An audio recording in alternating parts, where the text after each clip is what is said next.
As I was preparing for Yom Kippur this year, I learned a new midrash that comes from Ecclesiastes Rabbah.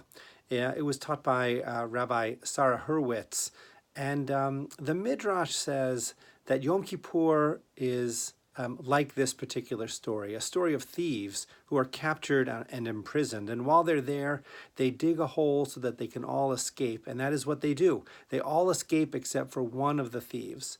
And when the jailer eventually comes around to checking the jail cell and realizes that one of them is left, he says, "Why didn't you take advantage of the opening and escape and save yourself?" And the comparison to Yom Kippur is quite interesting. It makes the argument that Yom Kippur provides us an opening, a passageway into what is, I guess, on the other side of that hole.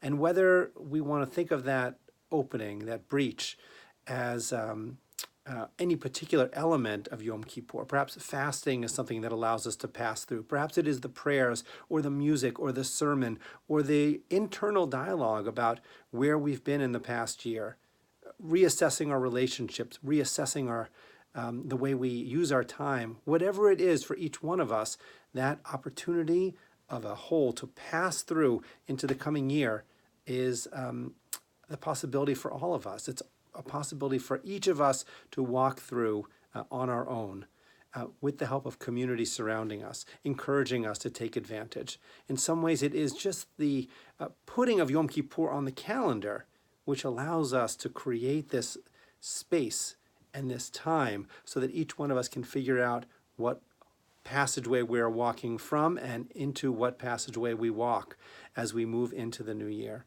So I hope that you will see this as an opportunity when you come on Yom Kippur, and you will use the time really wisely and fully and productively, and that you will not be left in the jail cell, which is our past, but instead you will walk through that hole into your future.